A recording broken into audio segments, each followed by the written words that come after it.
Hello friends, जय श्री केदारनाथ। कैसे हैं आप? आई होप कि सब अच्छे होंगे। दोस्तों, आज की इस वीडियो में मैं आपको केदारनाथ धाम के तो लाइव दर्शन कराऊंगी ही, साथ ही पैदल मार्ग में इतनी ज़्यादा भीड़ है कि एक तो रास्ते ख़राब है, ऊपर से इतनी भीड़ है कि जो घोड़े खच्चर हैं उनकी गिरकर मौत हो रही है। तो अगर आप इस टाइम यात्रा कर रहे हैं घोड़े या पालकी से तो आप इस वीडियो को ज़रूर देखिए। पैदल यात्रा करने वालों की अभी क्या कंडीशन है आप इस वीडियो में पूरा लाइव देखने वाले हैं। जैसा कि आप लाइव देख रहे हैं, एक तो रास्ते छोटे हो गए हैं और छोटे होने की वजह से, जैसा कि मैं आपको अपनी हर वीडियो में बताती रहती हूँ कि रास्ते छोटे होने की वजह से जो पैदल यात्री हैं, घोड़े खच्चर या पालकी वाले हैं, सभी सेम रास्ते को जा रहे हैं।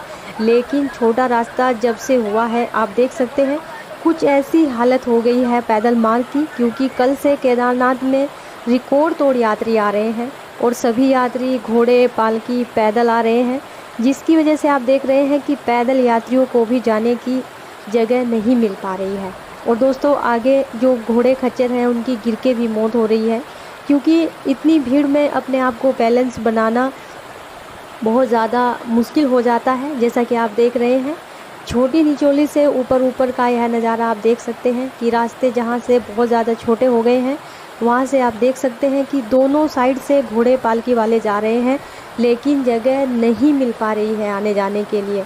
और आगे आप देखेंगे कि इसी वजह से जो घोड़े हैं उनकी भी मौत हो गई है ऊपर गिरने की वजह से, और क्या पता उस पर यात्री भी बैठे हों। तो आप समझ सकते हैं कि इस टाइम घोड़े पालकी से यात्रा करना कितना रिस्की हो जाता है, क्योंकि रास्ते बहुत छोटे हो गए हैं पहले से ज़्यादा। तो आप अगर यात्रा पर अभी आ रहे हैं तो ये नज़ारा आप देख सकते हैं पैदल मार्ग का, कुछ ऐसा नज़ारा है, क्योंकि बहुत ज़्यादा भीड़ पहुंच रही है। और रास्ते आप जान ही रहे हैं, जब से आपदा आई है पैदल मार्ग में रास्ते बहुत ज़्यादा छोटे हो गए हैं। तो प्रशासन को भी यहाँ पर हेल्प करनी चाहिए। आप देख रहे हैं कि कोई भी पुलिस वाला या आपको यहाँ पर प्रशासन की तरफ से कोई हेल्प नहीं मिल रही है। अगर यहाँ पर कोई पुलिस प्रशासन की हेल्प मिलती तो शायद ये ट्रैफिक थोड़ा जल्दी ख़त्म हो जाता। लेकिन यहाँ पर जो लोकल घोड़े वाले हैं या जो सवारी हैं आपस में बातचीत करके आप देख सकते हैं कि कुछ ऐसा नज़ारा है पैदल मार्ग का। बहुत ज़्यादा परेशानी इस टाइम यात्रियों को हो रही है, क्योंकि रिकॉर्ड तोड़ यात्री पहुँच रहे हैं और ऐसे जगह ट्रैफिक लगना बहुत बड़ी बात होती है, क्योंकि आप देख रहे हैं कि घोड़े पालकी से इस टाइम यात्रा करना बहुत ज़्यादा रिस्की हो जाता है। तो दोस्तों, अगर आप केदारनाथ की यात्रा पर आ रहे हैं, क्योंकि हमारे बहुत ऐसे सब्सक्राइबर हैं जो हमसे पूछते हैं और वीडियो में कमेंट्स भी करते हैं, और जो यात्री हमारी ट्रैवल एजेंसी के द्वारा गाड़ी बुक करवा रहे हैं तो वो हमसे पूछते हैं कि क्या घोड़े पालकी की सुविधा शुरू हो चुकी है। सुविधा तो काफ़ी टाइम से शुरू हो गई थी, लेकिन आप देख सकते हैं कि घोड़े पालकी वालों के इस टाइम कैसे हालात बने हुए हैं। यहाँ पर चाहे आप घोड़े से आए, चाहे आप पालकी से आए, चाहे पिट्ठू से आए, यहाँ पर आपको पैदल चलना ही है, क्योंकि खड़ी चढ़ाई है और रास्तों में बहुत बड़े बड़े पत्थर पड़े हुए हैं। और आप देख सकते हैं कि हल्की सी भी अगर दुर्घटना हो जाती है तो कितने यात्रियों की जान जा सकती है, क्योंकि ऐसे जगह ट्रैफिक लगा हुआ है कि नीचे खाई है और ऊपर बड़े बड़े पत्थर है और उनके बीच में ये जाम है। और दोस्तों, आगे आप देखेंगे कि एक घोड़े की वजह से कितने यात्रियों की जान मुसीबत में आ गई। आप इस वीडियो में लाइव देखने वाले हैं, तो कुछ ऐसी कंडीशन आपको फेस करनी पड़ सकती है अगर आप अभी पैदल यात्रा पर आ रहे हैं। ये रास्तों का नज़ारा है पैदल मार्ग का जो आप देख रहे हैं, क्योंकि जब से आपदा आई है केदारनाथ में रास्ते बहुत ज़्यादा छोटे हो गए हैं, जिसकी वजह से यात्री बहुत ज़्यादा हैं। और सिंगल रास्ता होने की वजह से घोड़े पालकी पिट्ठू सभी एक रास्ते पर चलते हैं। तो आप समझ सकते हैं कि कहाँ से जगह मिलेगी पैदल यात्रियों को चलने के लिए। और आप इस घोड़े को देख सकते हैं, साइड भटकने की वजह से ये किस साइड आ गया है और नीचे यात्री भी बैठे हुए हैं। तो अगर घोड़े का पैर स्लिप होता है तो कितने यात्रियों की जान जा सकती है, वो आप लाइव देख सकते हैं। और आगे दोस्तों मैं आपको दिखाऊंगी कि ऊपर से गिरकर यहाँ पर जो घोड़ा है उसकी मौत हो गई है, और क्या पता उस पर कोई सवारी भी बैठी हुई हो। तो इतनी भीड़ में जितना भी हो सके केयरफुली यात्रा कीजिए और ज़्यादा से ज़्यादा पैदल यात्रा कीजिए। आप देख सकते हैं कि घोड़ा अपनी जो रास्ता है उससे भटक गया है और इस साइड आ गया है, जिसकी वजह से यहाँ से निकलना उसका पॉसिबल नहीं है और नीचे यात्री भी बैठे हुए थे जिनको हटाया गया है। तो बहुत ज़्यादा परेशानी इस टाइम हो रही है पैदल यात्रा करते समय। तो अगर आप यात्रा पर आ रहे हैं तो इस वीडियो को आपको पूरा देखना चाहिए, ताकि अभी आप यहाँ पर देखिए दोस्तों, भीड़ इतनी है कि अगर आप गिर भी जाते हैं तो आपको बहुत ज़्यादा चोटें आ सकती हैं, क्योंकि इतनी भीड़ में आपको उठाने वाला कोई नहीं मिलेगा। जैसा कि आप इस घोड़े को देख सकते हैं, इस बेजुबान जानवर की मौत हो गई है ऊपर से गिरकर, क्योंकि रास्ते बहुत ज़्यादा खतरनाक हो गए हैं और ऊपर से इतनी ज़्यादा भीड़ है कि पैदल यात्रियों को मौका नहीं मिल पा रहा है कि वो आगे बढ़ सके। क्योंकि आप देख सकते हैं कि उधर से भी बिल्कुल जाम है और इधर से भी घोड़े खच्चर वाले फंसे हुए हैं और नीचे खाई है। तो आप समझ सकते हैं कि जो पैदल यात्री हैं वो कहाँ जाएंगे। या तो घोड़े खच्चर इस टाइम बंद कर देने चाहिए, क्योंकि सबसे ज़्यादा जगह इन्हीं को चाहिए।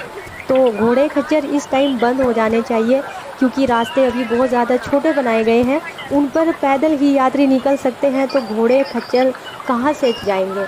तो पुलिस प्रशासन को या उत्तराखंड सरकार को यही सोचना चाहिए कि इस टाइम 2 महीने की यात्रा रह गई है, या तो पैदल यात्रा कीजिए या फिर हेलीकॉप्टर के द्वारा यात्रा कीजिए, क्योंकि ऐसे छोटे छोटे रास्तों पर यात्री परेशान होंगे।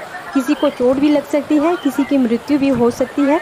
तो ये सरकार को ध्यान रखना चाहिए, क्योंकि इस टाइम आप देख सकते हैं कि पुलिस प्रशासन यहाँ पर कोई भी नहीं है जो इस ट्रैफिक को हटा सके। और ऐसी जगह पर ट्रैफिक लगा हुआ है कि कहीं से भी पत्थर आ सकते हैं, बारिश हो सकती है, बारिश में लैंडस्लाइड भी हो सकती है। तो ऐसे जगहों पर जाम लगना एक बहुत बड़ी खतरनाक बात हो सकती है। तो दोस्तों ये ध्यान रखना चाहिए। तो जो यात्री अभी केदारनाथ की यात्रा पर आने की प्लानिंग कर रहे हैं, इससे भी ज़्यादा भीड़ बढ़ने वाली है, तो पैदल यात्रा कीजिए जहाँ तक भी हो सके, क्योंकि घोड़े पालकी से यात्रा करना ऐसे छोटे रास्तों पर बहुत ज़्यादा रिस्की हो सकता है।